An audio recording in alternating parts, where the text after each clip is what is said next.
Praise the Lord. கர்த்தர் நாமத்துக்கு மகிமை உண்டாவதாக. இன்றைய வேத வசனம் பிரசங்கி 12 அதிகாரம் 1 வசனம் நமக்கு இப்படியாக சொல்லப்படுகிறது. நீ உன் வாலிப பிரயாணத்தில் உன் சிருஷ்டிகரை நினை, தீங்கு நாட்கள் வருவதற்கு முன்னே எனக்கு பிரியமானது அல்ல என்று நீ சொல்லும் வருஷங்கள் தோன்றுவதற்கு முன்னே. பிரசங்கி சொல்கிறார், வாலிப வயசில் சிருஷ்டிகர் நினைக்கணும். அதாவது அவர் வாழ்க்கையில் பிரசங்கி வாழ்க்கையில் பார்த்தீங்கன்னா அவர் சொல்கிறார் எல்லாமே மாயம். அவர் எல்லாவற்றையும் அனுப்பிச்சு இந்த உலகத்தில் ஒன்றுமே நிரந்தரம் கிடையாது. ஆனால் தேவன் மட்டும் தான் அவர் நிரந்தர. ஒரு சன்னதி வருது, ஒரு சன்னதி போகிறது, யாரும் நிரந்தரம் கிடையாது. நம்ம மண்ணால் நம்ம உருவாக்கப்பட்ட மண்ணால் எடுக்கப்பட்ட நம்ம சரி கத்தை நம்ம அறியலனாக்கா நம்ம நம்ம சரியாக மண்ணுக்கே திரும்பி போகுது. நம்ம ஆத்மா அப்படி நடக்கவே போகுது.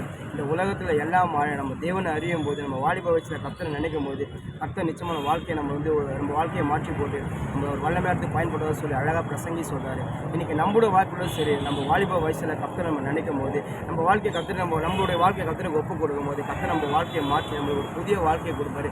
அது மட்டும் இல்லாமல் நம்ம கத்தரை நம்மளை எடுத்து வல்லமையாக பயன்படுத்துவார்.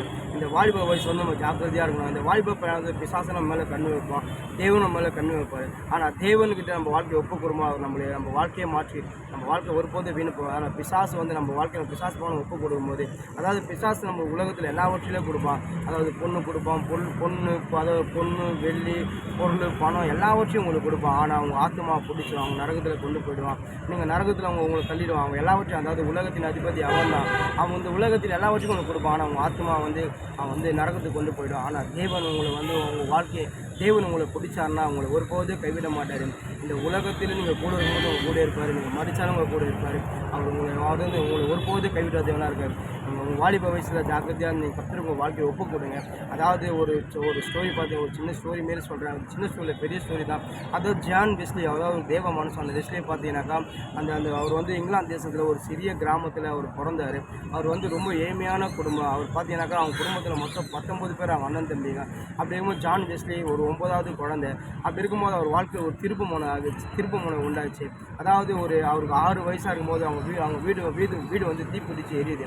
அப்போ எரியும் போது அவங்க எல்லாமே அவங்க அண்ணன் தம்பி எல்லாமே வந்துட்டாங்க. ஆனால் ஜான் வெஸ்லி மட்டும் உள்ளே மாட்டிக்கினார். அவரை காப்பாற்ற முடியல. உடனே அவங்க தாயும் தகப்பனும் வந்து ப்ரேயர் பண்ணாங்க. ஜெபம் நானும் நோக்கி விண்ணப்ப வச்சு ஜெபம் பண்ணுறாங்க. உடனே அங்கே இருக்கிற ஜனங்கள்லாம் வந்து ஒரு ஏணி மாரி ஸ்டெப்ஸ் மாரி அதை உருவாக்கி அது மேலே போட்டு அவங்கள அதாவது மேலே ஏறி ஜான் வெஸ்லியை காப்பாற்றி வெளியே கொண்டு வந்தாங்க. உடனே அவங்க தாயார் சொல்கிறாங்க, நீ இவ்வளோ மரணத்தில் நீ மரணத்தில் இருந்த கர்த்தர் உன் ஜீவனை பாதுகாத்தாரு.